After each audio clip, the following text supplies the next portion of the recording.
Welcome back to season 2 of the Southern Shooters Outdoor Podcast. We are sitting here with Warrior River Outdoors. Man, I've been watching your stuff, and I was excited to get you on. We were recently talking with Luke Jones from T-Tone Outdoors, and man, he was like, "Dude, you got to get these guys on here. These guys they're good dudes. They're crazy. You already got a Christmas tree up, so you can tell it's already December 1st. Has been Yeah, for about a month now. that's right. Yeah, that's what the wife. As soon as it turned November, it's Christmas time, so you can see what we got going on there. So Oh man, yeah, I think it gets faster and faster every year. I'm pretty sure it was November 1st, and most of the Navy housing had all of their Christmas stuff up, and I was like, dude, it's not even close. yeah, We're still so far. I mean, I think a lot of people, as soon as October goes by, that's Halloween's over with. It's Christmas. No Thanksgiving, nothing. Just Christmas time. So Yeah, no, 100%. Well, man, so let's get into it, man. Where did Warrior River Outdoors come from? Like, how did that become a thing? Like, what gave you that idea for that name? all right, well, so me and my cousin, he's not on here right now. He's at the house, but I wasn't gonna add him in, but he had stuff going on, whatever, so on and so on. But me and him come up with that. We were Warrior River's right outside Tuscaloosa. Actually runs through Tuscaloosa, the city of Tuscaloosa. And we're like, we need to come up with a name, start a channel, YouTube channel, do hunting, fishing, whatever. Outdoors, really, just to promote outdoors, and make it so everybody can see it and make it kid friendly too, so all the kids growing up can see what's going on, out in the outdoor world.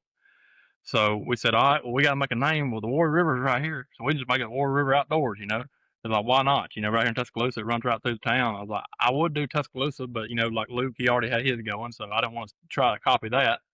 So that's how we come up with that, and we just enjoy, going out there doing deer hunting, fishing, and doing everything the ethical way. Try to do it the right way. That's really what it's all about. So Yeah, and that's a thing that when I jump into doing podcasts with these guys, I do an immense amount of research into them. Like I said, me and you were talking a little bit about that before.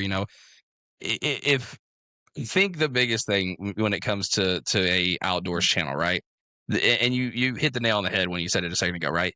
It's ethical, right? If you're gonna post things and it's gonna go out there for everyone to see, right? The algorithm is gonna work in such a way that whether you have ever hunted a day in your life, someone's video randomly is gonna pop up. Man, I had a video pop up on the other day on my phone that I was like, what is this?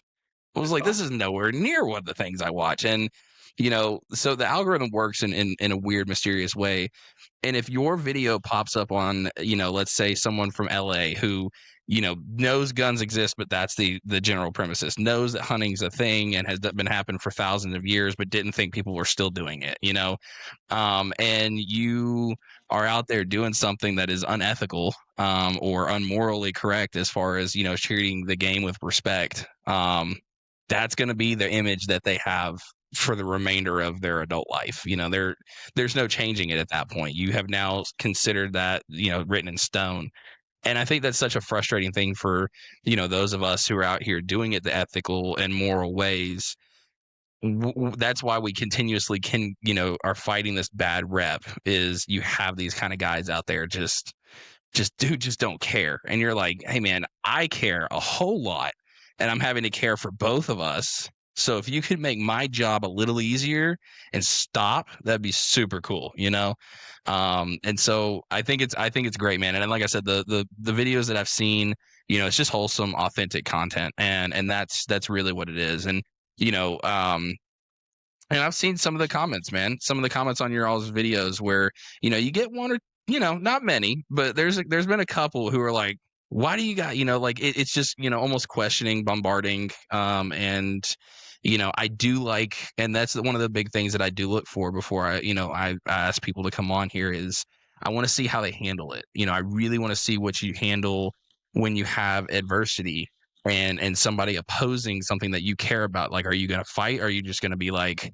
hey man, appreciate the comment, and that was the general gist that I got from you guys was like, hey man, appreciate the content, or hey, appreciate the comment. That's so I really do really want to point that out. I appreciate that deeply. I appreciate that too. Yeah, like you said, if a person sees somebody out in the outdoors doing something unethical, that turns their whole view. It don't matter how much good stuff they see. When they see one bad thing about, somebody out there hunting, shooting one at night, shooting a deer at night, or kicking a fish or something stupid, they see that changes their whole mind and perspective that everybody that hunts and fishes are pieces of crap people. And that's Yeah. not, but it's hard to convince them once they see something like that. They're like, they're already leaning toward, before they eat anything, they're already leaning toward fishing and hunting is bad. It's mean toward the animal. You're killing an innocent poor animal. So when you mistreat the animal, then it sure enough persuades them that, hey, y'all are really pieces of crap people, and they don't see the good side of it. What we do.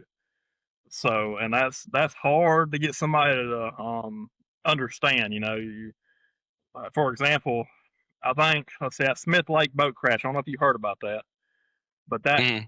guy that was running down Smith Lake and ran over and killed him. I think it's 3 guys they killed. And these people were saying, man, this sorry joker went down that lake and killed these 3 innocent people. Well, I know he didn't mean to do it. Everybody knows he didn't mean to do it. But it made the fishing community look bad because he was running 70 miles an hour and he just didn't see them and ran them slap over. And there ain't nothing you can do about that. It could have been the other way around. It could have been the guide boat that ran him slap over and killed him. That's just how it turned out. But it made the fishing community look bad because he ran them over and killed them 3 guys. And they're like, oh, there's innocent. They didn't, And I was like, yeah, he is too. He didn't mean to, but they don't understand that. They've never ran a boat running down the river. So Yeah. that's kind of, Yeah. And I think people, need to give that little bit of grace period, like that little bit of grace, right? Accidents happen, right? And like you see it every year when it comes to hunting season, right? And it's the whole thing of like the hunter safety course, the gun safety course, knowing what's beyond your target than, the actual target that you're shooting, right? Like we've all heard the stories of somebody, a stray bullet getting hit, or somebody passing by and just, the bullet just happened to be, the one in the million that made it through the trees and hit that dude's car, right? Like there's always going to be, an accident during any season, right? You're out in nature. There's things that you can't control, right? But, and I said it a lot on that, in season one, but the first thing we have to do is we have to control the things that we can control, right? And the first thing we can do is do things the right way.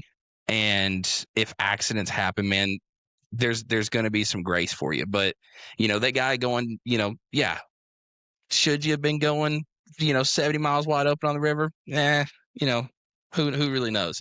Should the guys have been swimming in the middle of the river without a flag? You know, like yeah. you can look at it two different ways. It's, are you a glass half full, glass half empty kind of guy? It really just depends. But little things like that. But yeah, if you're out here catching, a fish off a bridge and you're like backflip and you just sling it into the water from 40 feet up, like that, like why do you take the extra steps to do things like that? So I think there's, a moral ground that there's a great thing that social media does, and there's a really bad part of social media, and it's the same thing that with everything you do, right? There's going to be bad eggs in every basket, and whether I've had a lot of bad doctors, I've had a lot of great doctors, I've had a lot of bad mechanics, I've had a lot of great mechanics, and it, you know the first thing we have to do though is, if you're going to have a camera on you, you probably should do the right thing when nobody's looking, or pretend like that is. And so, but a little backstory, man. I want to get into a little bit more, deeper into you guys, man. So like, and I know mainly down the south, right? We're deep, dipped rich into hunting and fishing, right? But what really got you guys into hunting? Was this like a family tradition, or is this something that you guys just were like, hey, I want to get into this, and then you guys dove head first? Well, it's really probably a family tradition. My dad and my grandpa, man, they've hunted ever since they were little. Their daddy taught them how to hunt. And we, between me and my cousin and my dad and my grandfather and my uncle, we all hunted. All of us hunted. Our whole life we've hunted because that's the way we were brought up. So, hold on, man. I got this daggum dog. I got a dog in the house. So they're trying to sniff on me. Get off. No, you're good, man. I got plenty of them running around. Anyways, so yeah, we grew up hunting, and my cousin, he kind of got into it with me whenever I was growing up. I told him, I said, you want to come hunt with me, you can. And he was like, well, I'll go with you. So he went with me and he got his first doe. And ever since then, it's just been all we've done is hunted. And that's what my dad always taught us. But um, we go to Ohio every year and deer hunt out of state. That's always fun and stuff like that. And we turkey hunt, dove hunt, fish a lot. My cousin fishes more than I do. I don't fish much. I like hunting better, but he likes fishing better. So, but that's just pretty much how we grew up doing it. We back here behind our house, we got two big old private lakes. Well, all we did was fish and hunt all around them woods back in there and killed a bunch of deer in there. So it was just something we just always did. Never knew no different. That's kind of all we've ever done. Never played no sports at school or nothing. It's just straight hunting and fishing. So we Yeah, fished in yeah, we fished for Shelton State down here right outside Tuscaloosa. We fished with them for 3 years, and we qualified for the world championship twice, but we never win because all the way up on the Potomac River, and that's a long ways from here. And I said, man, we ain't going that far. But yeah, it, that's pretty much our life story behind it all. It's just fishing and hunting all we ever known. yeah, and I've actually had the opportunity to fish the Potomac River a little bit, and man, great catfish. Great catfish. I probably for those, I'm the type that, you know, um, don't get me wrong. Fishing is great, and hunting is also wonderful. I'm the type of person that I do like to bring something home typically, and I would not bring anything from that river ever. There's not a you could not pay me enough money. That's tidal water is what they told me. So when the tide moves, that lake goes up and that river goes up and down. So that's what they said. If the tide ain't right, you won't catch nothing. So I don't know how all that works. I ain't much of a tide fisherman, but that's what I've heard about Yeah, that. yeah. It, I don't know. I've seen some dirty stuff in that river, man, and I'm like, no, which I can't say anything, man. Like the Tennessee River is not much better, It's, you got the cat food factory right there in Decatur. Man, I tell you, anytime you're getting close, man, it's oof, that smell is rough. So all living in Decatur, Alabama, man, props out to you guys. There's no way I could do that. Not a chance. No. But yeah, man. So with you and your cousin, man, and having that ability to see two different sides and appreciating both, right? So one fishes more, one hunts more, but knowing the love for both of it, and then you guys are still doing a little bit of out of state. When did this become something that you guys realized that hunting is more than just a hobby for us, man? This is kind of like who we are, and we want to bring people along with us to kind of watch this. Yeah, well, that's when we got, I'd say probably 16 or 17. We were fishing and hunting so much. I was like, look, we're already doing it. Why don't we video and show people what we're doing? Because in the long run, we might, something might happen. We might get a little bit big, and people can watch us and we can teach people how to hunt. Because a lot of people don't know. A lot of people didn't grow up like we did. A lot of people grew up watching TV. And they didn't have nothing else to do because they lived around a apartment or something. They couldn't go out. They didn't have no backyard to go play in. They didn't have no four to go ride or deer to go hunt. There wasn't nothing like that. They weren't ever taught how to use a gun. So it's good to bring people in the outdoors, but you got to do it the right way. You got to show them the right way to do it. Gun safety is number one in my opinion, man. If you're gonna teach somebody how to hunt, you need to teach them gun safety. People get killed every year because they don't know gun safety. They point a gun around and expect it not to go off, or they think it's not loaded and it goes off and kills somebody. And then everybody's like, "Well, that stupid gun killed him." No, it didn't. It was the lack of safety that they wasn't taught. They didn't know no better. That whenever you hold a gun, you need to treat it like it's loaded 24/7 because it could go off. There's always a hammer sitting there behind that bullet, right there, ready to hit that primer all the time. Not all of them, but most of them. And people don't understand that. You got to teach this younger generation about safety because that's a big thing about hunting. Wearing a safety harness in a tree stand, that's something big. My granddad, I'll tell you a story while we're talking about it. About 3 years ago, my granddad, the one who taught me how to hunt, called me one morning on a Friday morning. I think I got off work, and he said he was hanging upside down out of his tree stand. He didn't have safety harness on. When we got to him, he was hanging upside down. His feet got hung in the climber, in the bottom of the climber, and he fell straight back. He was hanging completely upside down for an hour. There was a pile of blood under his stand this big around. And I thought he was dead when we got there. But I think he was just about to be dead because he was throwing up crap. It was coming out of his stomach. Like, all your stuff everything supposed to go out down there was coming up here. So, anyways, well, we got the ambulance there, all that stuff, but it was a scary situation. If he had a safety harness on, he'd have never fell straight back. You know, it had caught him before he went back. So ever since then, which I've always wore safety harness, but I'm really bad about it now. You know, I'm gonna wear a safety harness after seeing that. That's something you just got to see in person to understand. You know, a safety harness is a life-saving thing for sure, and that's what people don't understand. Like I said, just safety, safety, safety. Because at the end of the day, it don't matter who you are, accidents can happen.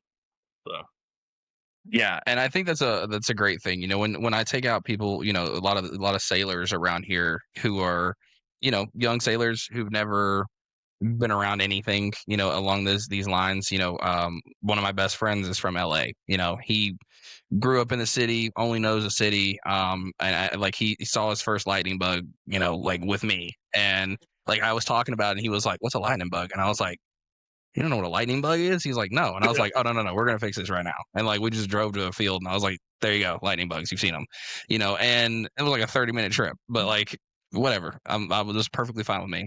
But I think that's a great thing for content creators when they're getting into things like this and they're wanting to teach people. You know, not only are you wanting to show them the experiences that you're having, right? Because they're so memorable every single time you go out.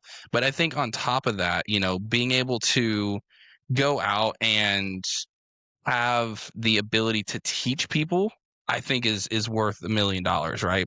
You know, we've all had that experience of being in a tree stand and sliding, right? Just a little bit when you're up there and it slides just a little bit. That pucker factor, man, goes up. And you know, I've fallen out of a tree. You know, I've had um that moment of me being dumb, not paying attention, and you know, I took my tether off for just 2 seconds to turn around to adjust it up on the tree, and that was just long enough, man, for that tree stand to slide. And you know, I shifted my weight enough where you know the bite came out of the tree, and I came falling down, man. And like, you know, I was very fortunate; didn't have anything happen. You know, just tuck and rolled, and you know, but not everybody has that ability to have that lucky story. You know, we hear about it every year of somebody falling, breaking their neck, somebody falling and you know snapping their back and is paralyzed now or is dead. You know, so being able to teach people, I think, is something that's amazing. And gun safety, man, everyone fears a gun, right? Like I think the general public is just, and it doesn't help what's going on in the world, right? Like that doesn't help us at all. You know, being military, growing up in the South, a gun is to me is just a piece of metal, you know, a piece of metal with a purpose, and it's not. It has no brain. It has no ability.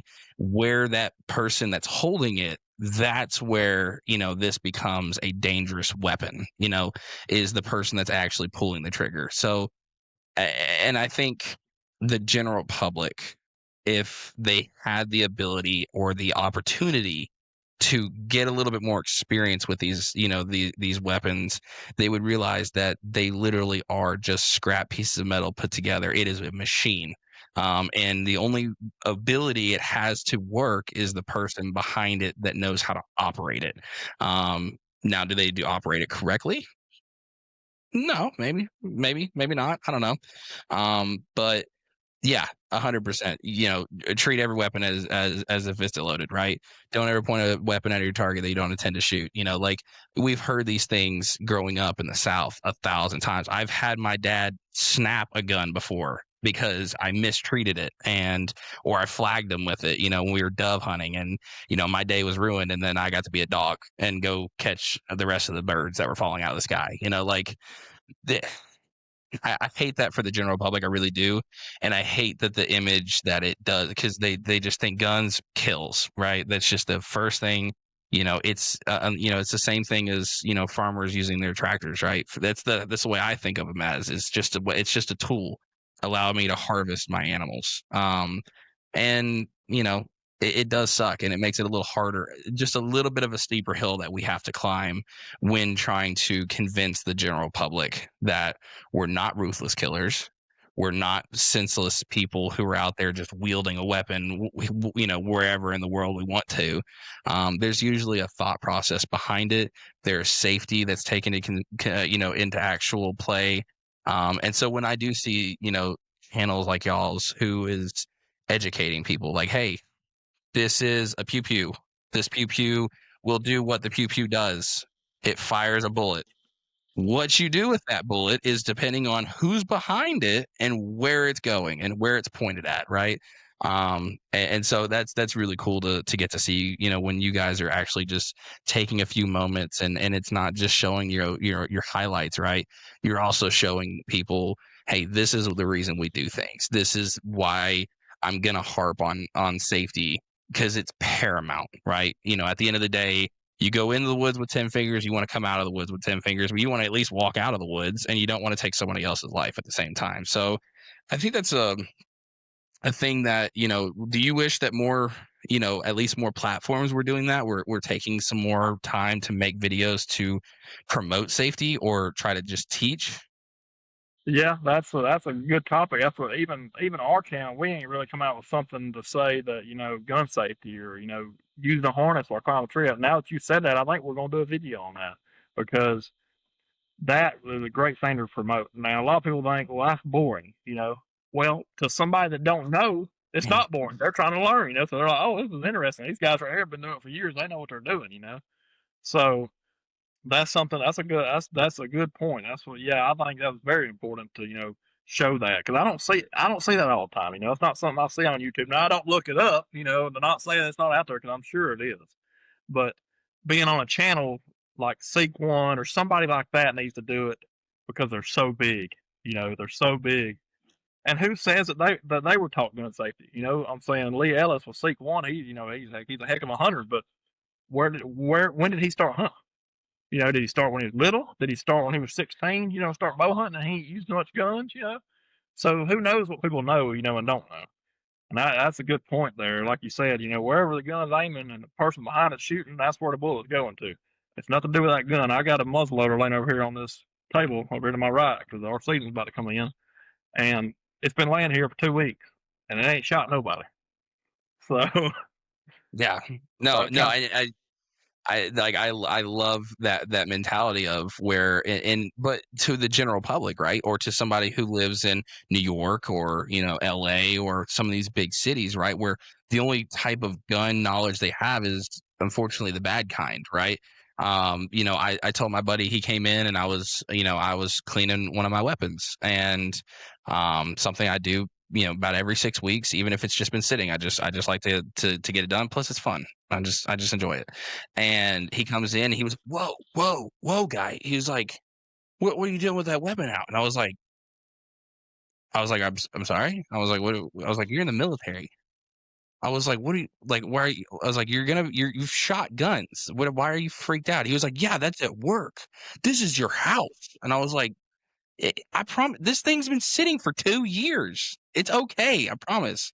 I was like, the bullets aren't even in the same room, dude. They're upstairs in the gun safe, locked up with the rest of everything else. Like, it's just so funny to see sometimes, where to us we're so desensitized to this, like you were saying, like, Seek One, where did they learn? Right? They had to have learned somewhere. And but for those hunters who really genuinely are giving it a try for the first time ever, and they're hearing about a rifle season, they're hearing that you can poke a deer at 300 yards. You're like, what? That sounds almost cheating. That sounds great. I can sit in a warm stand and not do anything, and shoot a deer from 300 yards. That sounds great. But the reality of it is yeah, you can. But think of how far 300 yards is. That's nothing for a rifle. But yeah, that bullet's going to keep going somewhere. And if you miss and you're not paying attention to, like, if it's walking a ridge line, what's over the ridge line and knowing your land. And I think that goes down to, just being an overall well hunter, right? Hunting is not just being able to put yourself into a position that is successful with being able to harvest your animals, but it is knowing enough about the land to know what's beyond it, where your property line ends, right? Because we all have that fear, right, of somebody being on our property hunting and us being on someone else's property. And you know you don't have to worry about that too much with public land hunters, but you do have to worry a whole lot about when it comes to public land hunting. And I know there's some states that do public land rifle. I know it's not a huge thing, but it is around. And I think there needs to be a system with public land hunting and rifles. I think it is a terrifying thought to not know where anyone is because we're all afraid of somebody knowing our spot. I think the biggest thing is I've done a lot of hunting leases where you pay to play basically. And there was a giant board every time we drive in, and you take your washer that you're given every year, and it's a cheap, easy thing for a farmer. And they had like a different color electrical tape, and that was your ticket, right? And you'd go in, and he had all the stands up. You don't get to put your own stands up. You go in, he has all the stands up, and he has them at a safe distance from everyone, no matter where you're at or what weapon you're choosing to hunt with, whether it's a bow, a rifle, a shotgun, a muzzleloader. And you go in and you put your washer, minor technical difficulties into season two. But yeah, you go in, you put your washer on where you intend on hunting, what stand you're hunting on. I really, really, really wish that they would do something like that for public land.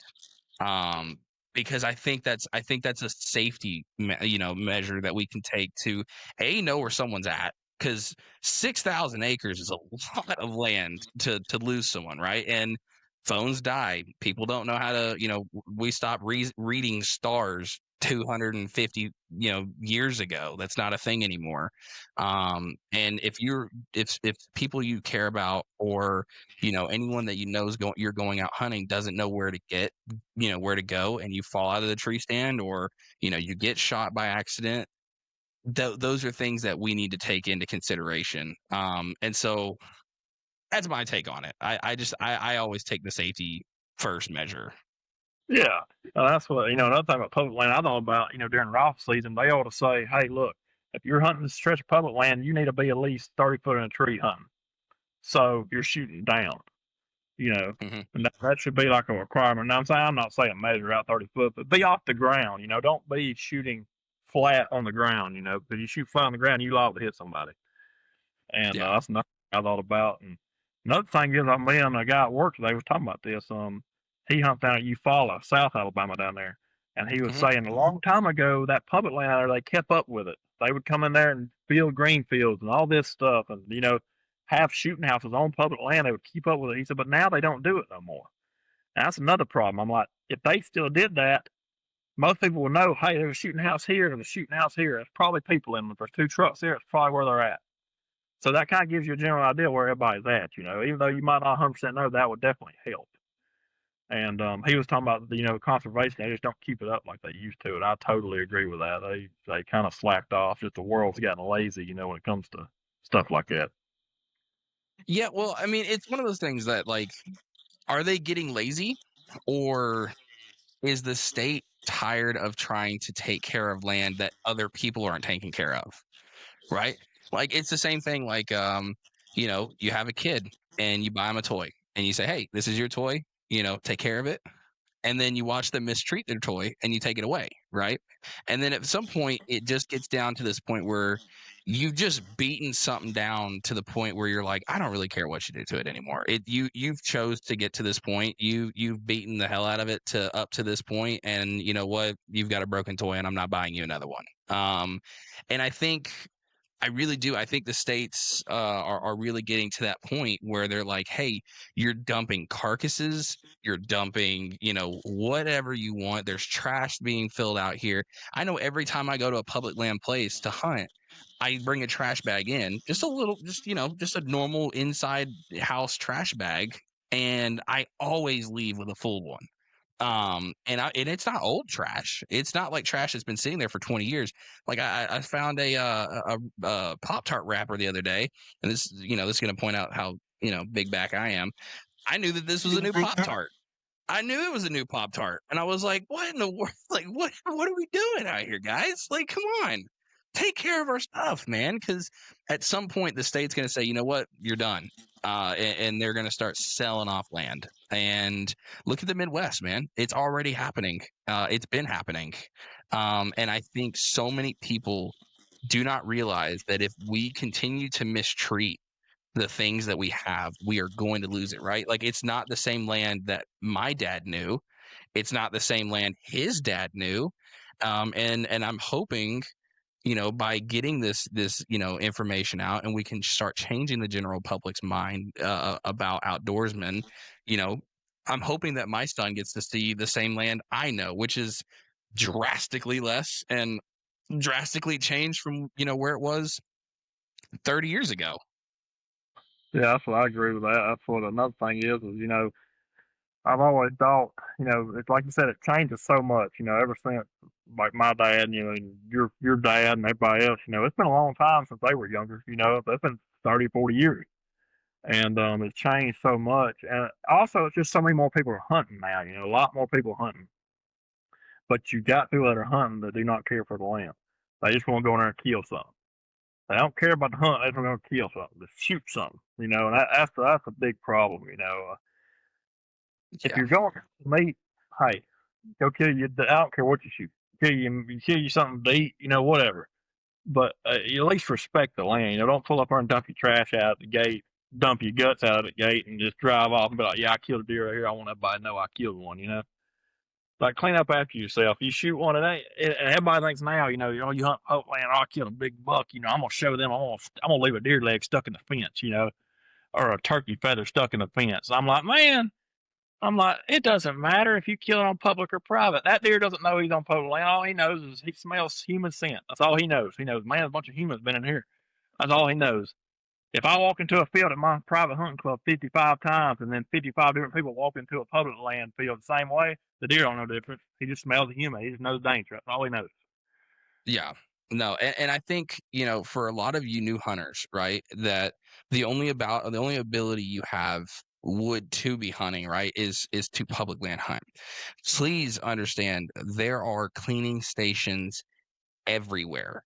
You may not know where they're at, but if this use this awesome thing called Google, you can Google cleaning stations near you.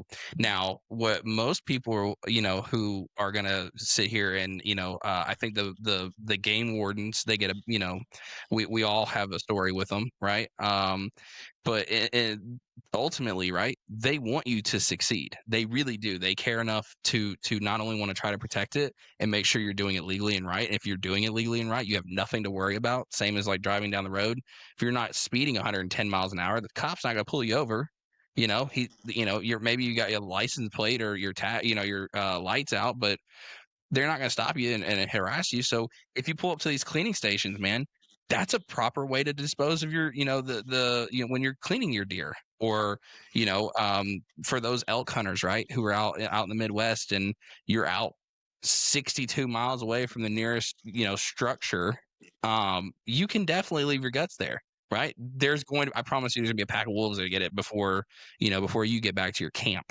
Bears or whatever. Same with moose, bears, whatever. Take care of your stuff properly, right? That comes down to, what I see a lot with your all's channel, right? Do your homework, right? Do the extra two steps that it takes to do it the right way the first time, so that we still have this to appreciate. And I think that's something that, I really wanted to get in with you guys and ask you guys about, because I do see the creative side of y'all's content, where, and I wonder, like, what is something that people don't see behind the scenes when it comes to your all's content, man? Like, are you guys sitting down, you're like, hey, I'm seeing this online right now, and I really don't like it. I want to post a video about this so that we can bring a little, light to that situation. Yeah, it's just like we brought up in the first place with that Smith Lake incident. That's something we talked about. Talking about doing a boat safety video. Running down the river with you got two 12-inch graphs in front of your face. That's a safety hazard if you ask me, because I got a 9-inch graph on the front deck of my boat, and it will cover up a boat 50 yards in front of me, and I can't see it. And I have to move my head, and I feel like, oh crap, I didn't see them. So to me, that's a big deal. These graphs on these boats, that's something we talked about doing a video on, something like that. And even gun safety every year, like you said, somebody gets shot, we want to do videos on that. We need to start doing that. I'm glad we talked about this, because that's something we need to start doing. Gun safety videos, um, climbing with a safety harness video, fishing videos, safety, boat safety, kill switch, life jackets. That's a big thing. A lot of people don't wear life jackets. I don't need no life and swim. Well, you can't swim when you're knocked out. That's what a lot of people don't understand. And it don't ever happen until you don't think it'll happen to you, then it happens, and then it's too late. You know what I'm saying? So That's what we need to do, and that's what I saddle hunt. I got into it like 2 years ago. Whenever it started going, everything started going with it. I bought one. I like it. It's good for situations, and some situations it's not. But there's a safe way to do that too. It's another video I would like to do on that. Um, but yeah, at the end of the day, like you said, anything that happens in the public that I see, on Instagram, Facebook, everything, TV, the news, we need to start doing videos on that kind of stuff. And like, I'm trying to think of how to say this. All the new hunters that are coming into this need to see them videos because that's important. You know, that could save somebody's life. Somebody's kid or somebody's son, daughter, whatever. So that's something I really would like to start doing videos on gun safety, bow safety, and climbing safety, hunting safety. Yeah, and I think that right there is what's going to start providing these people with a sense of knowledge, right? Because you can't do anything without having someone of knowledge, right? It's the same thing of, even as and it's so funny when you talk to hunters who've been hunting a long time, right? You don't realize there's actually safety steps when it comes to an attached ladder stand. There Yeah. there are legit safety standards that need to be kept, right? You have got to check the tree every year. People are like, oh, well, this tree stand's been in it for 50 years. The tree's grown around it. Well, that's really unsafe. That's really, really unsafe. I don't know if you know that or not, but it is really, really dumb. Because guess what? If that tree comes down, you're going where that tree is going. Period. That old tree's probably about dead. So Yeah, yeah, or yeah, exactly. We're going to it, and you're like, man, this tree is really creaky this year, and then you go around it the next year and you look, and the whole backside's rotted off, and you're like, oh well, that probably would be why. Like those are the things that you need to really look at, and I think people who are coming into it, there is so much garbage out there that they could learn from. Why not make content that's better for them to learn? It may be, one of those things. And I talked to somebody, last season about this, you know, as content creators, it may suck for us to sit here and feel like it's like putting training wheels back on us, right? Like we've been doing it for so long now that we don't even think about it. It's become a habitual act. But the problem is that's not a habitual act for somebody who's getting into it. This is something that they're learning for the first time, and I want them to learn the right way. And if you're showing them the way that you have learned from doing it for 10 or 15 years, and yeah, you're going to find a little quick trip that helps you get up there faster, right? That's not what they need to learn. They need to learn the exact way. I'm teaching a sailor right now. I love him to death. God, I love him to death. I do. I'd do anything in the world for him, but he's not the sharpest crown in the box. And when I'm teaching him how to climb a stand, and he's like trying to do dips to get up there, and I'm like, whoa, and I'll yank it back down. I'm like, what are you doing? And he's like, well, I thought I could get up there faster. I'm like, what are you rushing for? You're getting ready to sit in this tree for 4 hours. Why are you? What's up there? I don't understand. I was like, why are you rushing? Take your time. You are not at that level yet, dog. Relax. Take a deep breath. You'll get up the tree, whether that's a matter of an extra 2 minutes, or you get up there in less than two. I promise you, you're still in the same tree. You're at the same distance, and you're going to be looking at the same stuff for 4 hours. So yeah, slow down. And that's where I think it comes down to, I really, really do. I think it comes down to the content creators to sit here and say, you know what? Even though it's going to be the most boring video of my life to make and then edit, someone needs to hear this. Someone out there is getting into it. Right? Anytime that I get into something, man, like when I got into saddle hunting, right? I watched probably 100 hours worth of videos, right? Of everyone, because I wanted to get a large, vast, span of videos so that I had more knowledge about it. That's me. I'm the curiosity has killed this cat 100 times. Um, so for those who are coming into it and, who do actually want to know, and they start looking at information, your information may just be the one that saved their life, and you may not even realize it. So that is super, super crucial. And I love that you guys are going to get into that. And, start making that, a video that you guys post. And it doesn't have to, and that's why I was telling somebody last season, it doesn't have to be something you do often. Once a month, once every 2 weeks, sit down and be like, hey, today we're recording boat safety. Let's get ready for the boat out there, and let's teach something a little different. And those screens, 100%. I have a 25-foot center console that I take out on the ocean here. I do a lot of tuna fishing. I go out, and a lot of time it's foggy. I can't see anything. I only have my electronics to rely on. But there's a lot of times that I cannot see. I genuinely can't, because they are distracting. There's a lot of lights, and I'm just, the whole, we've all heard it before, right? Especially anyone who knows, like, in Garmin we trust. Well, I trust my own eyes a lot too. So, like, keep that in mind, because I think that's important. But one of the things that I've seen that you guys have, man, that I'm really, it really does bring a lot of light into, it makes me happy to see, how do you guys found or find the balance between the enjoy of the hunt, but also capturing the content for the audience, right? Because I think that's a huge thing that a lot of people end up not staying in for, is because it's so hard to enjoy the hunt anymore, or the fish, because you're so worried about getting the right shot. So how have you guys found that balance?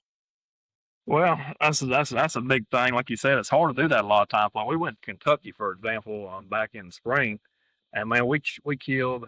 I killed two. I limit. Yeah, I killed two gobblers, and my cousin killed one jay. And we're going to video the whole thing. We got there, it was raining and storming and everything else. We ended up killing turkeys, didn't video nothing. And I said, man, we supposed to come up here and video this. We didn't video anything. And I was like, well, I guess when we get back, we'll make a fishing video. So if something happens like that, that's when we try to, if something happens, we don't get something on video, we'll try to go make another video on something else. And that's what, especially bow hunting, man. To me, bow hunting's easier to film than rifle hunting, because with a bow, they're coming up close. You got the phone, you can video them, right there. It ain't a problem. But when you're rifle hunting, they're 100 yards chasing a doe. You can't really video them. You're trying to video them, shooting all kind of stuff. So that's kind of, it's different stuff easier to film than the other stuff. You know how that is. But like you said, back to the safety part of stuff. This is another thing I thought of when you were talking about that. All these famous people, Sequan, Michael Waddell, Drury Outdoors, heck, whoever, Bomar, that guy that killed all them big old bucks, Lee and Tiffany, you see, all these people, I've never seen them do a safety video about anything. No. All nothing else. Just shows all the good stuff of all the killing deer. That's all it shows. And Yeah. that's what I'm like, now that we've brought that up, I'm starting to think, I've never seen a safety video. All these big famous people. It's never been about safety. It's always about hunting. Yeah, and I think, when you get to that level, right, that these guys are at, right, like when you have people who are just waiting for, because I mean I did it, growing up. I used to wake up on Saturday mornings, and man, the first thing I turn on is the Outdoors channel or the Pursuit channel, right, and I'd watch Keith Warren, I'd watch Dury Outdoors, and I'd watch just these monumental hunters in my life, who are out there just slaying these 160 to 200-inch deer like it's nothing, and they're unfazed, and me thinking that I'm gonna have that. My dad's like, you'll never see a deer like that. Like, I'm glad he put that in me pretty quick, because he's like, you'll never, that is a class of deer that you were just not at. And he was like, not in your time, not unless you get really good, or you pay for it. But yeah, man, it really, you really, at that point, like, why would they need to, right? And I think that's something that is kind of frustrating, for hunters Good like us, mark. where we're like, yeah, but just because you're out killing these monster deer, and you have 7 properties that you're managing, and you're making it a deer heaven, or a turkey heaven, and you're just out here, just slaying monsters, does not mean you're still not doing it the right way, because I'm watching them doing it. I'm watching them do it the right way 100% of the time. They're locking in, they're putting their tether on, they're making sure that their shots are placement. They're talking about what's beyond their target. So I know that they know what they're doing, but why not take 5 minutes to make a quick episode of being like, hey, today It's just a little commercial break in between your shows. Be like, hey, we're also going to come and talk about gun safety today. So yeah, I think a lot more people need to do it, because I think you would be absolutely blown away of the amount of popularity, right, that these people have, that doing a 5-10 minute, maybe just one YouTube video for like Seek One, for instance, how quickly that would catch on, like wildfire, man. And I think that's something that, I don't know. I think more people should do it. I really do. They're following so big, like Jury Outdoors and Sequel, they're following so big. How many people that might save somebody's life? It'd probably save, I don't tell how many lives it save because they have so many people watch them, that would, and the people that watch them, they trust them people, people that don't know how to hunt. They're like, oh, this guy knows what he's doing. Even if they don't, even if they got some great land and it's just, you go there and shoot them like cows, they trust them people because they don't know no better. So if they taught them something, they would believe in them. And like, that's they know what they're talking about, and they do. So that's Well, I mean, but like let's just break it down. Like let's be humble for a few minutes, right? My podcast and your YouTube channel and my TikTok and your TikTok are probably 10 times as less likely to be watched by a somebody who doesn't know what they're doing, right? I know people who on the submarine who I would have never in a million years placed to have watched a hunting channel on a daily basis. And I got asked the other day, somebody was like, "Hey, Seek One?" I'm like, "What the what'd you just ask me?" And they're like, "Yeah, Seek One?" I'm like, "How do you know Seek One?" And I'm like, "Wait, do you watch hunting?" And they're like, "Yeah, I love it." And I'm like, I would have never pinned that from you. I would have never have guessed that from you, man. Not in a million years. I would have never guessed that. And so like, yeah, their following base is massive. And the amount of people who and I asked the guy, I was like, "Do you even hunt?" He's like, "No, I'll never hunt. I just like watching it." And I'm like, "Oh, okay, cool. Whatever." Yeah. So like if they're hanging out with their buddy and their buddy, they notice their buddy have doing something and they've watched a video of gun safe, they're like, "Whoa, whoa, whoa, whoa, whoa, whoa, whoa, whoa. Let me show you. Hang on." And then they go back and look, at a video. Yeah, 100%. You could have saved somebody's life, by taking that, like I said, that 10-20 minutes to make a video that doesn't hurt anything. And that really is what it is. But one of the things I want to kind of circle back on is you guys you were saying that you guys do a lot of out of state hunting, right? So when you're doing these out of state hunts, man, and those are hard, for anyone who's never done an out of state hunt, that you have no you're going into area that you don't know, and you have a very limited time to be to have that harvest that you're looking for. What is one thing that you've seen or that you've done yourself? What's one mistake that you see a lot of people or do when it comes to scouting or hunting public land or hunting a new state? say probably when you go in looking, you're scouting up north. It's different than around down here in the south. If you're from the south, you would understand that they have a lot more deer up there, in my opinion. Now, the game warden and the conservationists are going to tell you, hey, the south has more deer than up north.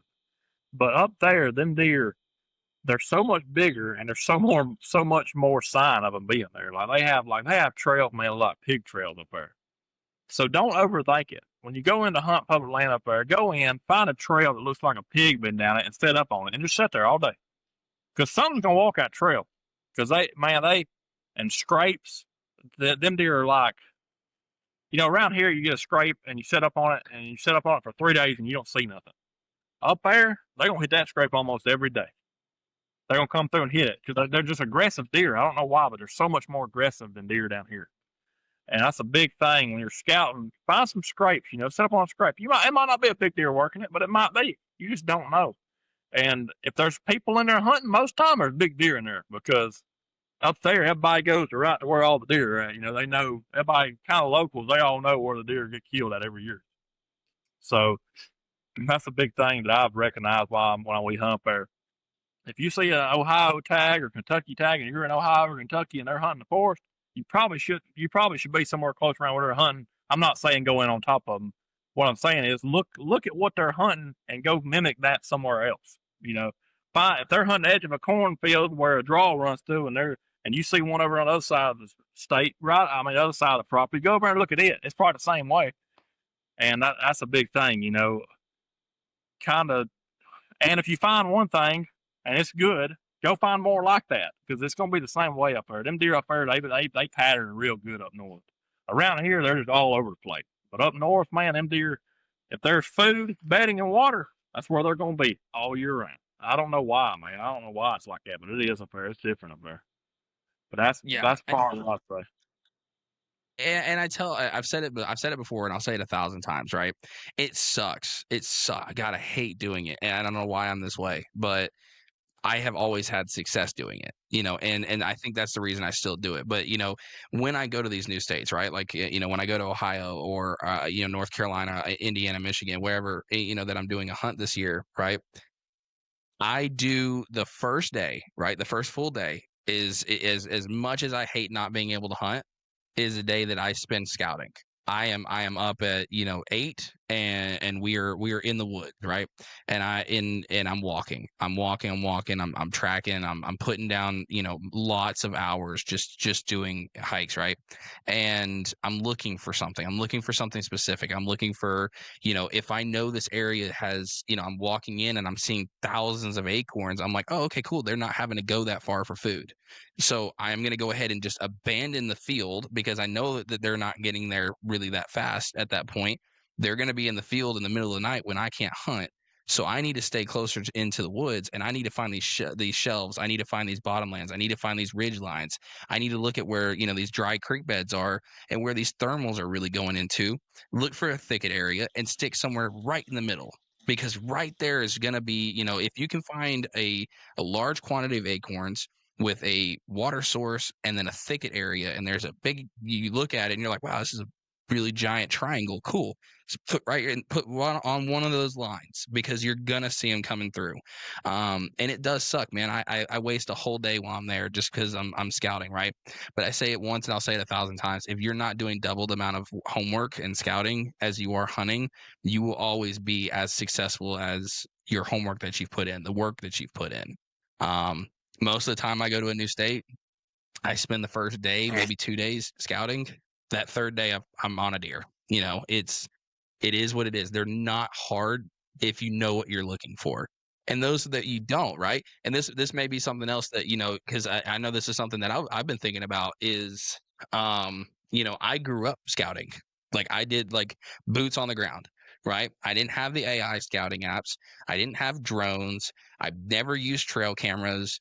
I went out there and actually put my little grabbers on the woods, and I was like, all right, I'm gonna go find what I need to find. um, and I've always been successful. Now you have all this technology, right? Which makes it that much easier, and you should have to work twice as less, but you should be twice as successful. But I have noticed that even if you have all the technology in the world, I'm still more successful. Why? Because I'm learning it. I'm actually out learning what, and I like to tell people that I'm reading the book that Mother Nature has written for me. And I'm deciding what image this did last night show me. And, you're successful that way. So do the work, right? And you will be surprised of how quickly you can get on deer, right? They're pretty consistent. I mean, the only time they're really not is rut, and that's just because, I mean, you can sit up anywhere. Like, if you're in the woods, you're probably gonna see a deer. It's the same thing as, like, fishing, right? You're not gonna catch a fish if you don't throw a bait in the water. You're not gonna kill a deer unless you go sit in the woods, and put some hours down. So I think that's something that's really, um, really good to have mentioned, right? Like, just sit where, it's pretty consistent. Food, water, shelter. Find that and you're good. You'll be successful. Up there, a lot of, if you see a briar patch up there, there's a deer in it. If there's a thicket, there's a deer laying in it somewhere. That's just how it is up there. It's different around here, man. There's briar patches. You can walk through briar patches around here for miles and not jump a deer. But if you walk up there and walk through a treetop, you'll jump three out of it. That's just how they are. They find something, lay down in, they lay down in it. It's different. And that's what I've killed a bunch of good deer up there, man. Every one of them, they come out of some thick junk that you wouldn't even imagine you could walk into. They'll just get up and stand up, and you'll look up there, and they'll just be standing there, and they'll come right off the mountain. Whoop. And a lot of times they'll bed up high up there, man, on the mountain. They'll bed up on a mountain, and right at dark, they come up that mountain, come down to feed or whatever to get the water, fall in a doe, whatever. And that's a lot of people overlook that. Well, all it is briars up there. They ain't gonna stay up there. Oh yeah, they are. They're gonna lay right up in there until about dark, and they'll come out and come to eat and chase does or whatever they're gonna do. Wherever they're headed to. Yeah. No, I 100%. I want to circle back because it's funny that you said that. So I grew up in Alabama, and then graduated high school in Southeast Kentucky, and it was such a massive change for me when with as far as hunting goes. When I went from Alabama's deer to Kentucky's deer. Yeah. And oh man, dude, I got made fun of so bad. I got dogged so bad my first year hunting because I took this doe that was probably the biggest doe I've ever saw in my life. I thought it was a horse. I was like, this is a horse. Like this, they can't get bigger than this, right? I took it to this guy. He was gonna help me, get it processed and everything. And the guy looks at me. He's like, man, this is good. This is about a good yearling. It's gonna taste good. And I was like, yearling? I was like, "What do you mean yearling?" And he was like, "Dude, that's a nanny doe." He was like, "That ain't no nanny doe." I was like, "No, that's a nanny doe." I was like, "Friggin' field dress, this thing's still 175 pounds." And he was like, "Nah." He's like, this ain't a nanny doe." He was like, "You'll know a nanny doe."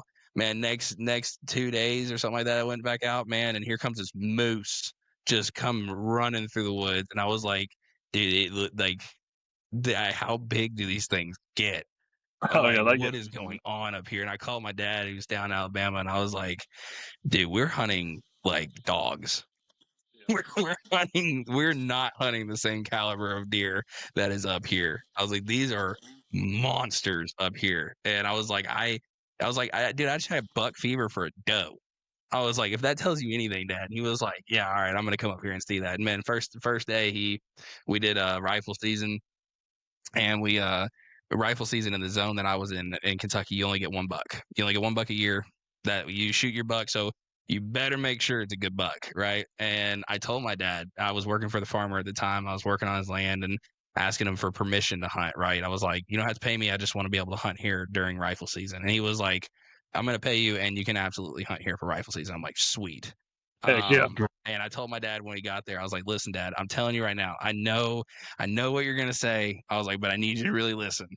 Do not shoot the first deer that walks out in front of you. I promise you, it's gonna be a different class of animal, and you're gonna shoot it. Don't. And he was like, no, no, no, no, no. Don't worry about me. You worry about yourself. And I'm like, all right, man. First buck comes out, big monster body deer, but I think it was like a 6 point, right? Real small little baby, little rack.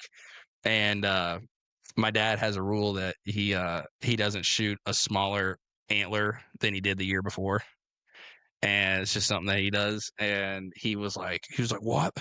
He's like, I just saw the body, I saw antlers. He was like, huge. I thought it was a 12 point. And I was like, no, that's what I told you. So yeah, 100%, man. When you move from like the southeast or like the south, and you move just a little bit more north, the deer change drastically. Oh yeah, Drastically. it's definitely a different. They're a different breed of deer, a different kind of deer. I thought. One, I'll tell you this: they're dumber. I've killed deer up there. They're dumber. They're not as smart as the deer in the south, but they are way bigger. And Yeah. I think I've killed. Let's see, I've killed a 9 point in Ohio. I've killed two 10 points, and I think I killed another one too. I don't know, but either way, all them deer were over 200 something pounds. And I bet you two of them were 2.5 year old, 3 year old deer. No, 100%. And I think that's a like I I do think it's something agriculture. Like I think it's something in the soil, because something about the deer, like the bluegrass, eating deer in Kentucky, right? I don't know what it is, man. They just get massive. And I'm like, Oh what are you gonna feed these deer? yeah, And then I hunted for a while, and I was like, oh, this is just normal, right? And then I went back down, and I was hunting with a buddy of mine over in Opelika. And I was like, man, what in the like, what is these deer, dude? And he was like, what? And I was like, you're not about to shoot that, are you? And he's like, yeah, I'm about to shoot it. I'm like, don't. And he's like, why? I'm like, that's a small one. He's like, no, that's about 5 years old. I'm like, yeah, ain't no 5 years old. And sure enough, it was five. It was like probably about 5, 6 year old buck. And I was like, all right, whatever. oh I'm yeah. tainted, I guess. That's what my cousin, he killed that one up there a couple weeks ago. He killed a 8 point. It's probably 2 year old, 2.5 year old deer. Good rack. and that's the first dude ever killed up there. And I bet you that jerker weighed 230 pounds. And he was like, dude, he's gonna think like a cow. I was like, that's how all of them are. They're all like that. It ain't just him. I was like, they're all big. Every one of these dudes big. No, 100%. My first bow kill, I worked tirelessly to figure out his schedule and get him down. Like I knew when he was gonna, have a bowel movement. I knew this buck way too well. I fixated over this buck, and finally got him in 15-yard shot him, and I I sent a picture of it to my dad. I was like, "Look at this monster, dude!" It was like an 8-point basket rack, and I was like, "Man, look at this monster!" And he was like, "Dude, what is wrong with that deer?" And I was like, "What do you mean?" He was like, "He's got a triple chin." He was like, "The he's fat." It's like, it's a fat deer, and I was like, "Listen, man," I was like, "They're a little bigger up here. They're a little bigger. They got some big bones up here." Yeah, but no, 100%. But, and going into that, right? And when you were talking about, going up through different seasons, right? Sometimes you have success, sometimes you don't. But when you are going into this, right? Like, what's your go-to strategy for, like if you're going up during the early season, what are you looking for versus, when, you may be going to Ohio for a late season hunt? Like what's your go-to strategy? Are you keeping it same, or are you just kind of basing it on what the things that you're seeing when you're putting boots on the ground? Well, I'd say if you go early, obviously you're looking for acorns. These deer they ain't worried about a doe. They're worried about acorns and feeding up for the rut. That's what they're looking forward to, and that's what. If you go early season, I'd say look. It don't matter Kentucky, Ohio, Indiana, Illinois, Iowa. Look for the food at that time of year. 'Cause that's where they're going to be. They're going to be fattening up, getting ready for the rut. Well, when you get to the rut, hours, I would say, yeah, steer near the food because that's where the does are at. They're going to eat either way. If they're getting chased or not, they got to eat. So that's where at that point, and then whenever actually it's probably all the way through. It's probably food. That's really what a deer focuses about. It's got to survive. Food is what it eats, and toward the end of the season, you want to look for cornfields, stuff like that, because the acorns are pretty much gone. And that grass, like you were talking about, in the late season, the grass is not a bad choice to look at because that's what they got left to eat. That and briars, they eat briars too. And I'll say late season, but yeah, get your boots on the ground. That's the main thing. A lot of people don't understand. Like you said, the first day, every time I'm up in Ohio or wherever I go to in Kentucky, my feet are on the ground. I'm walking that first day, like you said. I'm scouting. I'm looking for trails. I'm looking for scrapes. I'm looking for rubs. I'm looking for food. I'm looking for water. Just whatever scenario I got, that's what I'm doing. And a lot of people don't understand that. And I'm telling you, it is a different world. The people that don't go out of state do not understand what they're missing out on. Because when I go up there and then I come back down here and hunt, I'm like, this place sucks compared Yeah. to up there. I was up there 2 weeks ago, and like I've been hunting here the last week, and I'm looking for deer trails and scrapes and rubs, and it's just like there's none. It's like what in the world? Yeah, no, 100%. And I think those are big things. Like when you go up there, man, like I encourage anybody, even avid hunters who have been hunting for, 10, 15, 20 years, but you've only hunted your state, you have no idea what you're missing out on. Like go up there, put in for the, like just buy the tag, go up there, get the license, right? Do what you got to do, because even if you only are on public land, you are going to have an entirely different experience of hunting than you did if you had never left the state of wherever you're from, right? I learned that when I really kind of got into like 15, 16, or, and then, I was like, man, I really want to do this. And I got 18 and I was like, all right, let's do it. And, me and my buddies, we packed up and went to Ohio, and the class deer that we were hunting in Kentucky were small class bucks in Ohio. And then, we did an Ohio hunt, and then we did an Iowa hunt, and then we did a Michigan hunt. And I'm like, the deer are getting bigger. I was like, what's going on? And then like every year that I go and do, a new state, I always pick a new state that I'm going to go do a hunt on. Obviously I'm doing homework before. I'm looking at maps. I'm trying to figure out like, decent little areas. I'm looking for ridge lines, and, that way it does save me some time because now that, I'm an adult, and B, have a full-time job, I don't get the week hunt that I used to. It may just be, 4 days. It may be, a Thursday, Friday, Saturday, Sunday, and I'm coming back Sunday.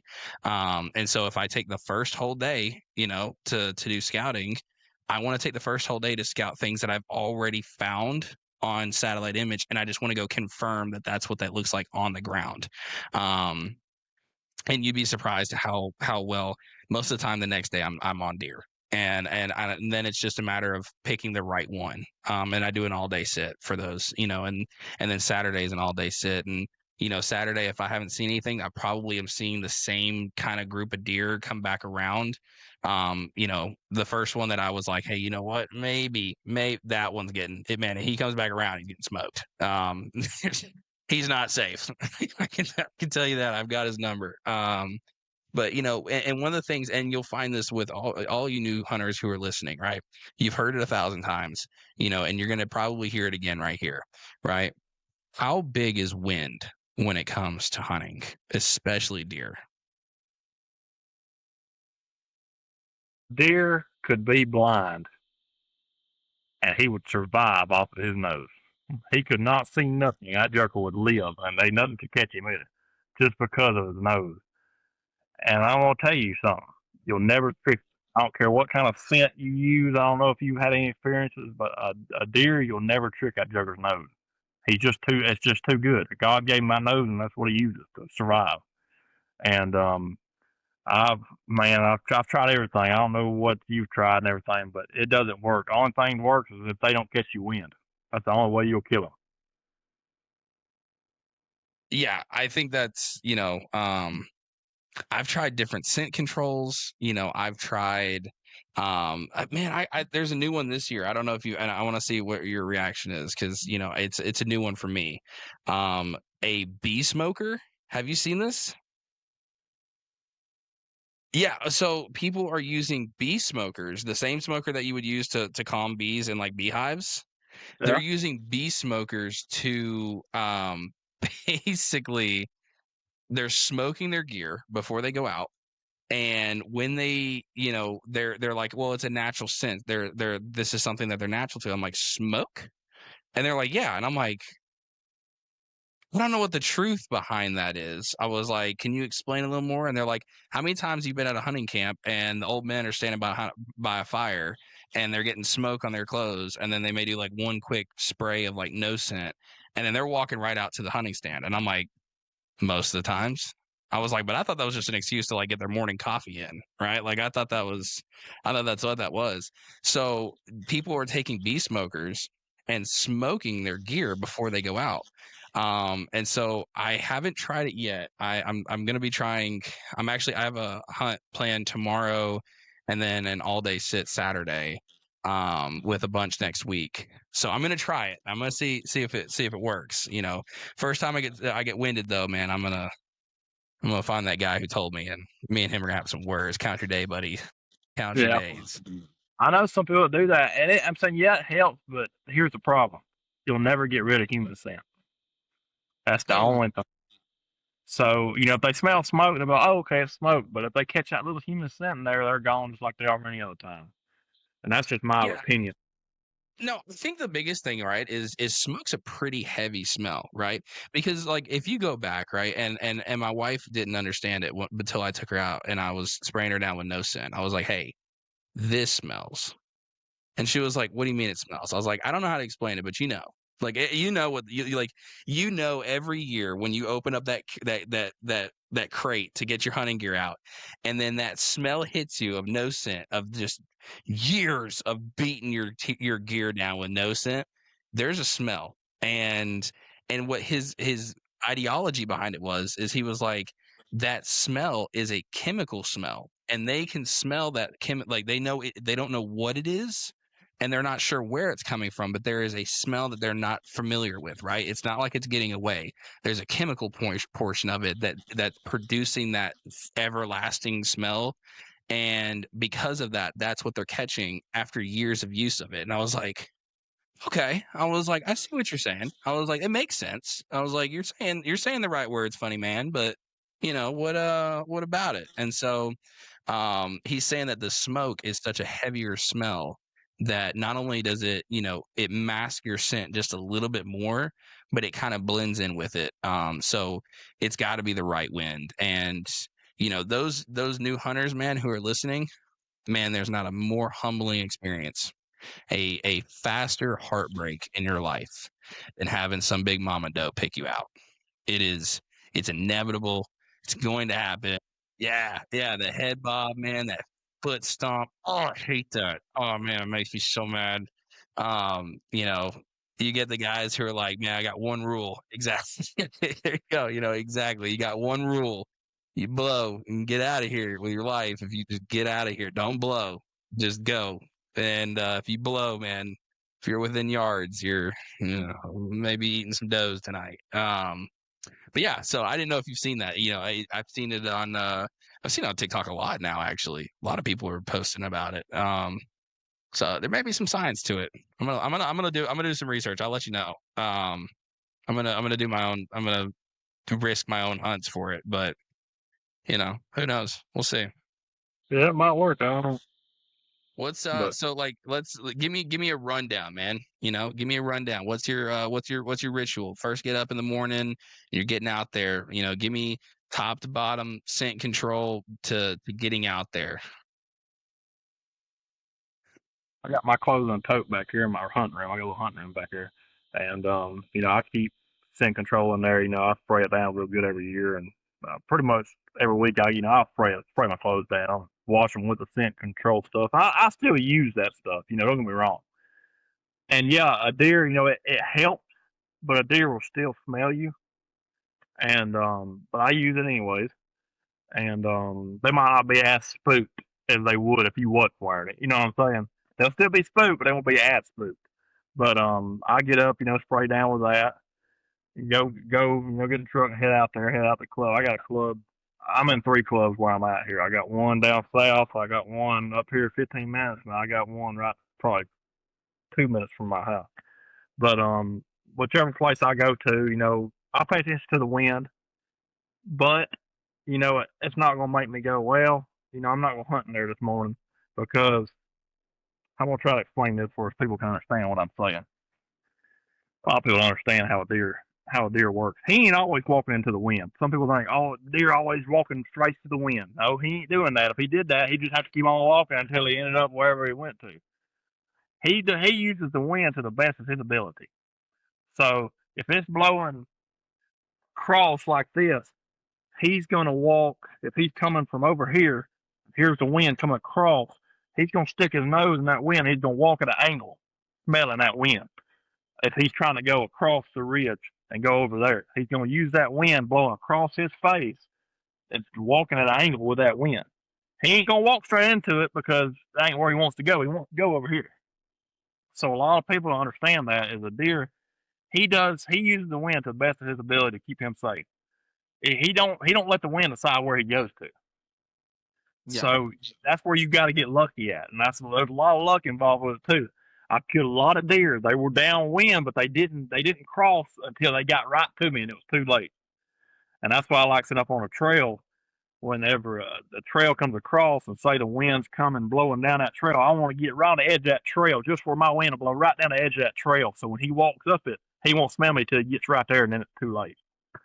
And that's what I try to do in the morning when I get up. I look at the stand. Well, it's blowing this way. Well, it is blowing down where they're coming from. But if I get on the edge of that trail, I can keep my wind out of them as long as they don't cross that trail no sooner than they get to me. And sometimes you got to play that game with them. It's a risk you got to take to kill a deer. And that's pretty much what I do when I decide on where I'm hunting in the morning time. If I get up and I decide, well, this wind's blowing here, this wind is blowing here. Well, that wind ain't no good at all, and that wind ain't no good at all. It's blowing right to where they're laying down at. So I ain't going there, but I'll risk it over here because I know where they're gonna come from, and their bedding's on this side. So that's kind of how I determine the more where I'm gonna hunt at. Now, when it comes to a rifle, I don't care. I'm shooting long distance. He can't smell me past 150 yards. So, if I'm hunting Yeah. somewhere far, I pay attention to the wind with a rifle. But when it comes to bow hunting, I do, and that's pretty much what I do. I wake up to decide on where I'm gonna go to. Evening time, I kind of do the same thing. But Yeah, and I think a lot of, like there's those myths, right? And and I disproved all of them. Actually, I have so much film to go through from last year. I haven't got a chance to do it yet. Um, like the whole myths, right? Of it's too windy. That's not a thing. Like I promise you, they don't care. They need to eat. They're gonna go. Now if it's a friggin' hurricane, yeah, no one wants to be out there, right? But if you're looking at it, and last year I killed a nice 10 point up here in Rhode Island, um, with wind gust up to 38 miles an hour, right? It was blowing consistently at 17, but it had wind gust up to up into the high 30s, right? And I noticed that I was nearly invisible during that time because my scent was getting blown so fast and so quickly that I was nearly invisible. I probably could have slapped that deer right across the tail and he would have never known I was there. Or it's too rainy to go. I promise you, they're gonna lay there for a while, right? Maybe the morning's not the best hunt. Now, if you're the day before, if it's been raining all day and you know it's gonna be raining into the next morning, go then. Go then because they're going to get up. They may have sat for a while. They're hungry. They're going to be moving, whether it's rain or shine. They're going to be moving. And so when I see a storm front come through, and it's been raining for a day or two, that second day I'm hunting. Whether I want to sit out there in the rain or not, I know I'm going to get a deer because I know they have to eat and I know they're going to be moving. And there's so many myths, right? And one of the big myths, and I don't know, how much, with what you guys have or experience you guys have, right? The 30-minute rule. Oh, this one makes me mad, right? You shoot a deer and you wait 30 minutes, right? Ugh, this one makes me mad. This one really gets me going because so many guys have not paid attention to their shot placement or went and looked at their blood trail to determine what the time frame they should have waited, right? That is the first thing I do, man. If I look at that arrow and I see white, bubbly, real bright pink, oh, ooh, you better believe I'm on that blood trail. Ooh, I don't care how long it's been. I'm on that blood trail. I'm going. That deer's dead, guaranteed. 10 ringered. If I look at it and it looks like sludge, it smells horrible, I'm pulling out. I'm getting out. I'm getting out of there and I'm going to let it sit for 12, 24 hours. And I'm like, you know what? Because so many people jump their first deer. And if you just let it sit in its first bed, it will die there. 100% of the time, very rarely do they get up and continue moving. Most of the time, they're going to sit down, they're going to plug those holes, and they're just going to sit there and be very, very still and relaxed. They're really smart. But if you go in and you're like, you know what, let me just go, if your arrow smells like crap, 10 feet from now, it's still going to smell like crap. So why are you pushing these deer? Chill, relax, go sit back down, and I think that's where the film hunts really comes into, a wonderful thing is you can go back and look at your shot placement and be like, ooh, what happened there? That was a really, really, really bad shot placement. And then you don't even have to, you don't spook these deer. That's why these monster, guys in the outdoor industry, when they do make a bad shot, because it will happen, you will make a bad shot, guaranteed. There's one thing I can guarantee you besides you will pay taxes and you will die, and then you'll pay taxes after you die. You will make a bad shot if you're a hunter. If you like, it's gonna happen, and you're gonna feel horrible. You're gonna get to your truck and you're gonna want to throw up because you feel so bad. um the one thing that they do successfully that you don't is they're patient. And they're like, you know what, that deer is going to go sit down and maybe 200 yards from now, and he's going to sit there and he's going to be there the next morning. So I don't know if you have how much experience you guys have had that with the 30-minute rule. I don't do the 30-minute rule, man. I don't teach it. I don't preach it. I don't practice it. It is I totally base off what the blood trail tells me. Yeah, you see a deer with a bow, man, and that deer takes off like somebody chasing him with a stick, and he's running through a briar patch with his head hung up on a briar, doing flips and flopping and running fast as he can. That's a pretty good sign that you hurt that joker, and he ain't gonna make it far. Now, if you shoot him and he runs over and he stands there and he just starts blowing up and he just stands there, you might want to give him 24 hours because he's gut shot. You know what they look like when you shoot them in the gut. And a lot of people don't know that, but look at your ear, like you said, man. Your ear's covered in blood, and it's like you said, bright, man, thing just pretty, and he ran off, and you seen blood pouring out of him, that deer's dead.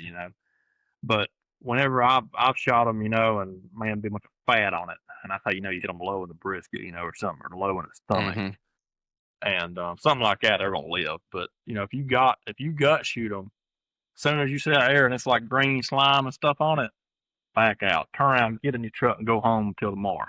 And let him lay, because like you said, he's gonna lay down. He ain't gonna move until he dies. That's it. Yeah. And if he ain't dead in 24 hours, he ain't gonna die. So that's kind of the way I look at it. No, and don't get me wrong. Please do not think that I have shot many a deer one lung who run forever.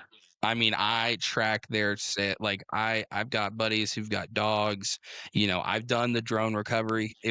I think the drone recovery is a fantastic option. I think it's amazing. I think it's super, super cool. I don't like drones for scouting. I have made that so abundantly clear 1,000 times. I'm going to continue to say it. If you are using drones for scouting, you suck. Get out of the woods. I don't like you. You're cheating. Yeah, I'm out here walking 7 miles on public property, and you're sitting in your truck, enjoying your Wawas, and oh, you get me mad, man. You make me want to shoot your drone out of the air. But yeah, I've done the drone, dude. I'm telling you, I've had these scenarios, dude, where they get me mad. They really, really do. I'm getting older in my day now, and my patience levels is just dropping for small things like that. But yeah, man, like really just look at your arrow. Because sometimes, man, like I said, I've lung shot at a deer and I find her 500-600 yards away, and I don't know how they managed to go that far. Deer are tough. They're tough. And I had a buddy who heart punched one, man. I mean, just you could not have. I mean, you couldn't have paid for a better shot. And that deer run 285 yards. Sometimes, I've man, they never don't, seen it before. especially during the rut, man. A deer, a big buck, you shoot him, that deer, he don't want to die. They don't adrenaline something through them, man. They just run, and they run and run, run, run, run until their body can't run no more. And they can cover some ground, run fast. They run wide open. Yeah, no, 100%. And I think that's something that everyone's just gonna have to experience for the first time. And that's. I wish there was more advice I could tell you. I really, and I'm sure he feels the exact same way. There are more. I wish there were more advice that we could tell you, but you're gonna have to experience it for yourself. I'll tell you what to look for. If you send me a picture, oh my god, I love when I get pictures, right? Like I love when people send me pictures and they're like, "Should I go?" And it is just, I mean, like a fountain, and I'm like, you should have gone an hour ago. What, like, why are you calling me to go scout it or go look for it? You should have been calling me, be like, hey man, come drag it with me. That deer's dead. And then you get the ones where I'm like, hey man, not only do I think you stuck it in the butt, I'm pretty sure it wiped its tail with it too, because that's a gut shot. Why don't you just come on back to the house and we got some chili on in the crock pot. Come on, come get some warm. And but yeah, man, I think that's a big thing. And now you said you do saddle hunt, right? Yeah, I do. Mm-hmm. Yeah, I sure do. Now I think you are the first saddle hunter that I have spoken to who has said saddle hunting is not great for all scenarios. Yeah, the only reason I say that is because I don't know how comfortable your saddle is, or whoever you talk to that hunts out of them. My climber, I got a Summit Viper climbers what I use. I got 3 or 4 of them. If I'm climbing big hardwoods, I'll climb big hardwoods. I climb 4 to 5 foot up in the air, way up in there, because it's so open and the big hardwood's flat, because they can see, up so far up the tree, because the limbs don't go up the trees like they do in a thick spot. So in that scenario, I'm going to put my climber every day. But when I'm climbing, cedar trees and little old scrub bushes, the saddle, I take it all day long. So I Yeah. say it has a place just like a climber has a place. That's kind of my opinion on it. Yeah, I've got the Summit Viper, and I there's been times I've fallen asleep in it. It's comfortable. It's ni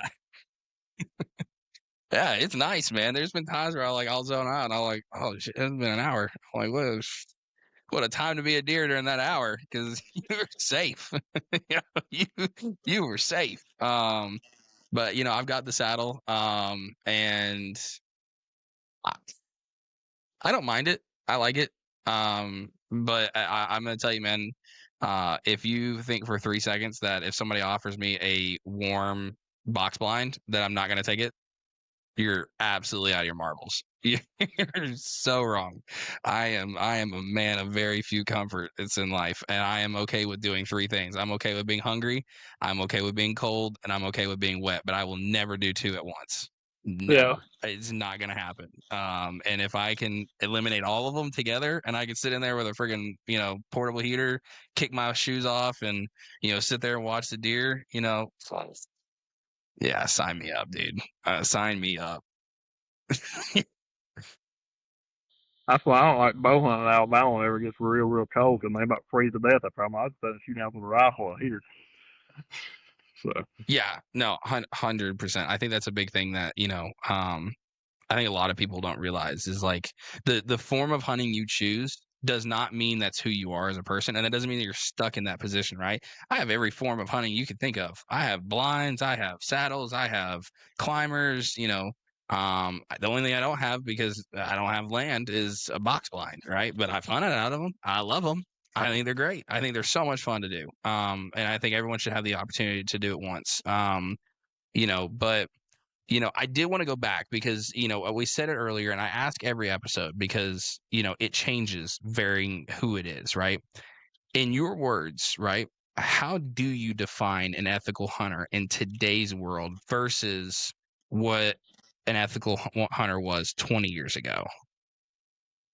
okay, I'll put it this way: there's so much talk about you shoot a crossbow, you shoot a bow, you shoot a recurve. You know, you're better than them because you shoot a bow, or whatever. At the end of the day, if you're following the laws as the laws say, and you're doing what the laws say, I think you're an ethical hunter no matter what you do. I don't care if you're 15 years old shooting a crossbow or shooting a 300 Win Mag. I don't care. If you're following the laws, then that's perfectly fine. I don't see nothing wrong with following the laws.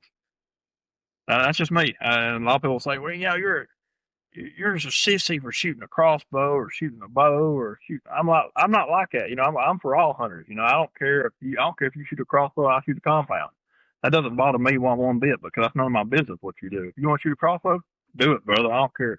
You know, I ain't gonna bash you the way you hunt. You know, as long as it's legal, I don't care.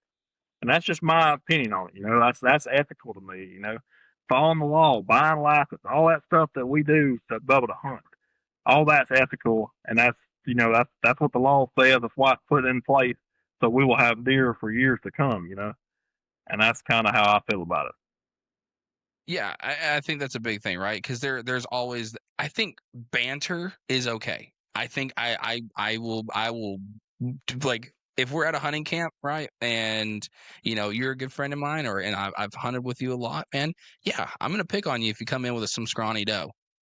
I am because I know you've killed bigger and or whatever, right? Does that mean I'm any less proud of you or any less excited? No, it does not mean that at all. And if this is if you're a new hunter, right, and you're listening to this podcast, I really take this away, right? And I think he would agree with this as well. If it's your first deer, if it's your first turkey, if it's your first bear, moose, elk, whatever, freaking pigeon, dove, rat, I don't care, right? It's your first. You should celebrate it. You should have fun. And if you're going to let people determine the size of the animal that you're going to hunt because you're worried about what they're going to say, first off, you are hanging out with a wrong group of people. You can message either one of us and send me a picture of your first deer, and I'm going to be probably happier than you are about your first deer. Um, and I think that's a great thing, right? Like is ethically or ethics with it with hunting is and I get this question a lot, and I'm gonna pick your brain on it too. You know what, we're gonna get into it now. um do you think hunting has become too competitive, because I get a lot of guys coming in, who are fresh hunters who are like, well, I'm afraid to talk to these old guys or, ask questions because, or I just got this piece of public land and I have no idea what I'm doing. I have no idea how to scout. I have no idea what I'm looking for.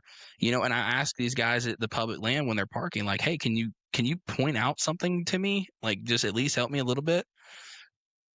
I Man, that makes me mad when I hear it. It really does. It makes me think that this whole community has failed if we're not willing to help the young guys out. Yeah. Well, that's the thing, man. It's done gotten to a thing in today's world of, public land hunting. It's done got YouTube and all this stuff.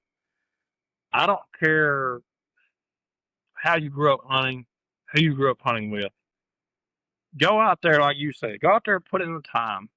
Scout around. You don't need nobody's help. Go out there and scout around. Don't ask people for help. Hey, look, if you ask me for help, I'm going to tell you everything I know. I'm going to help you out the best I can. But there's a lot of sorry people out there that ain't going to help you. So I'll put it this way, if there's somebody that you trust, like me or him, heck, you can message us. We'll tell you everything you need to know about hunting public land, help you out. I don't mind helping you at all. I'll help anybody. But there's a lot of sorry people that don't want to help nobody because they think they got their spot. They're all secretive. They kill a big old deer off of them. And go out there and enjoy the outdoors and hunt, and you will be surprised what you see and kill.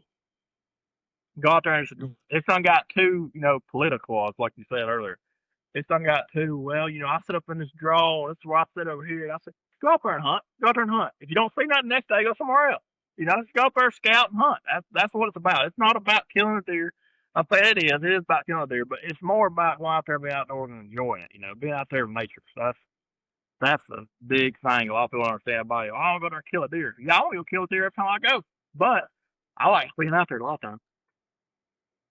Yeah, I think that's a big thing, right? Like when you get these guys coming in, um, man, dude, I got somebody who direct messaged me the other day on TikTok, and he was I don't remember what state he was out of, but he sent me a satellite image of public land, and he said, and he circled it, and he circled where he wanted to sit. He was like, "Can you help me determine from what I'm just sent you? Can you help me like understand a satellite image better than what I know now?" And I'm like, "Dude, welcome to my TED Talk."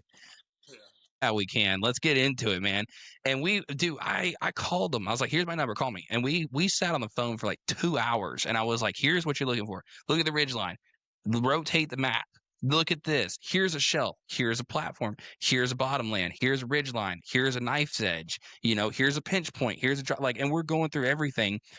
I love when I get asked those questions. And I know most hunters that I have, if you go back to any one of my, episodes and you go look and you go talk to these people or you message them and you say, "Hey, can you help me with something?" Not only are these guys going to drop everything to make sure that you know and understand.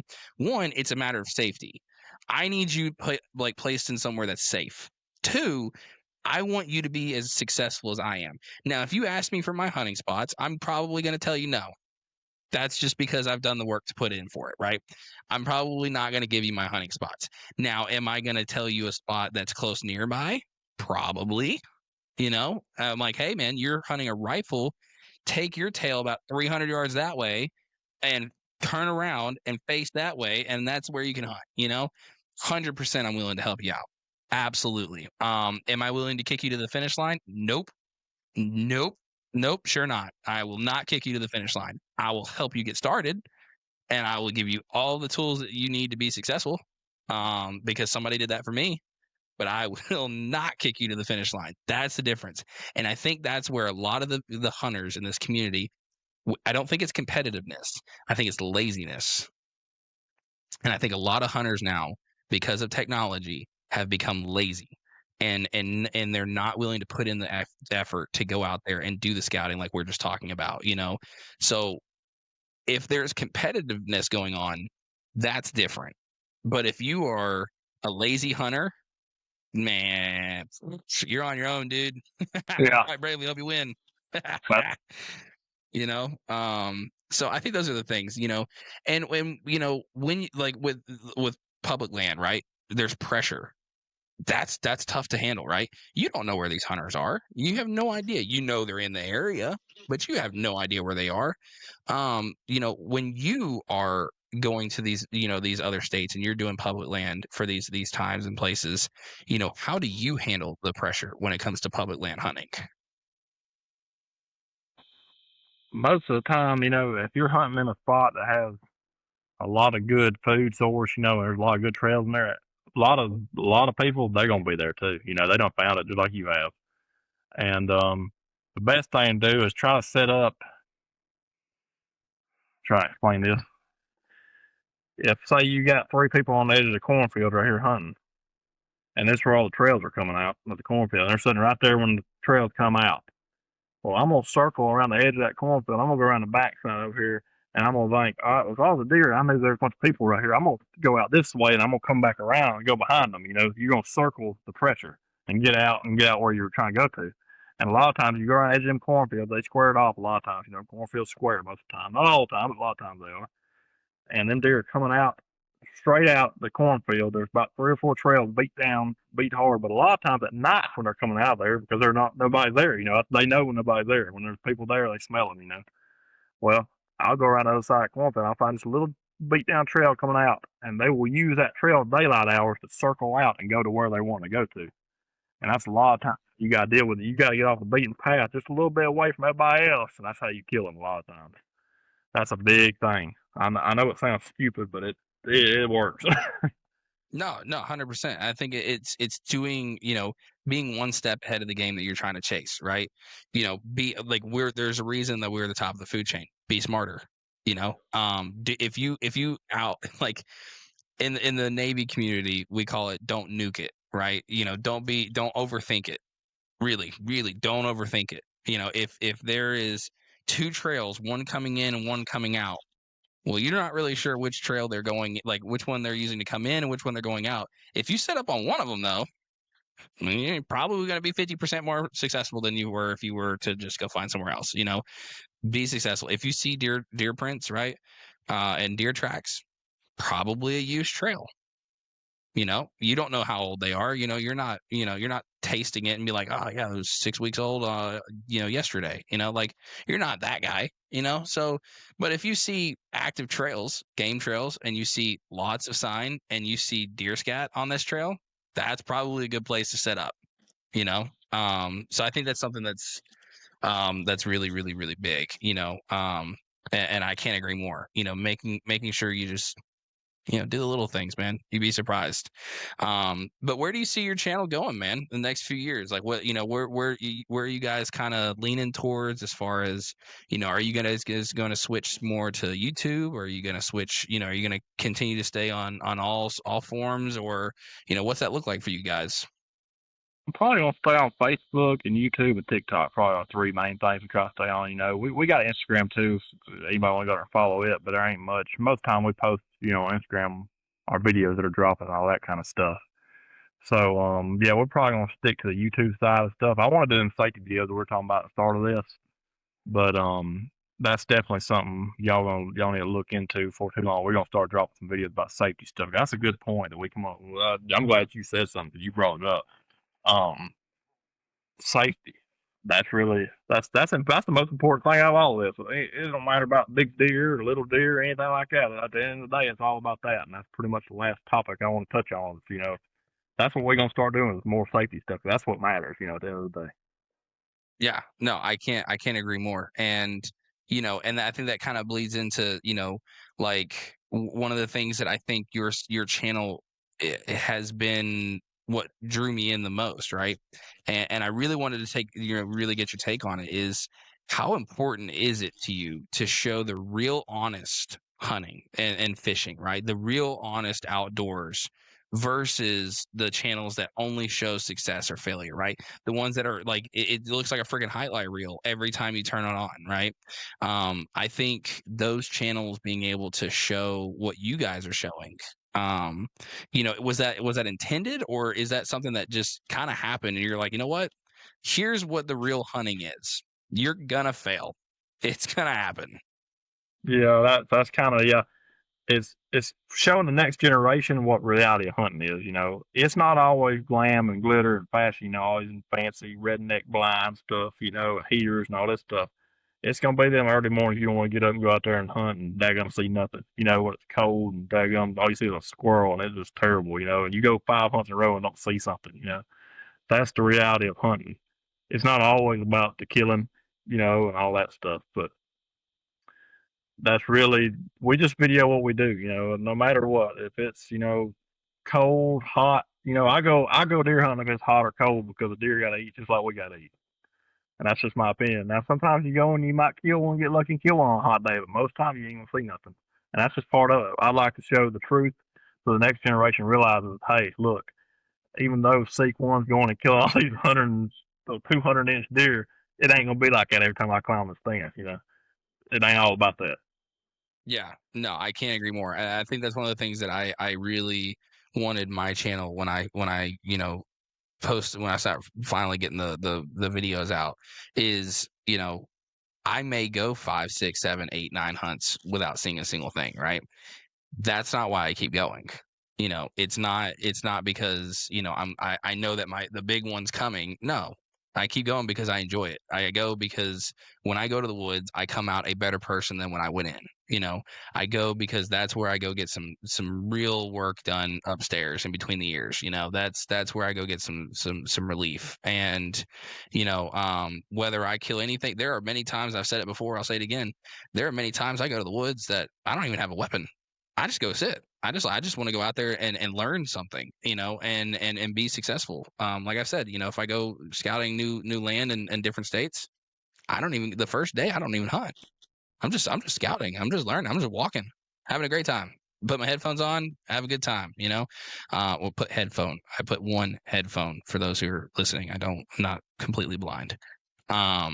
So, but man, and I think the last question that I think that really a lot of people really deserve the answer to is what do you hope people feel when they watch y'all's content, man? Like, what is something that you want to be a takeaway that with every episode, whether it's a safety video or it's a video about you guys teaching something, or it's just you guys having content about hunting and fishing. What is the overall arching feeling and moral that you want people to take away, no matter what the video?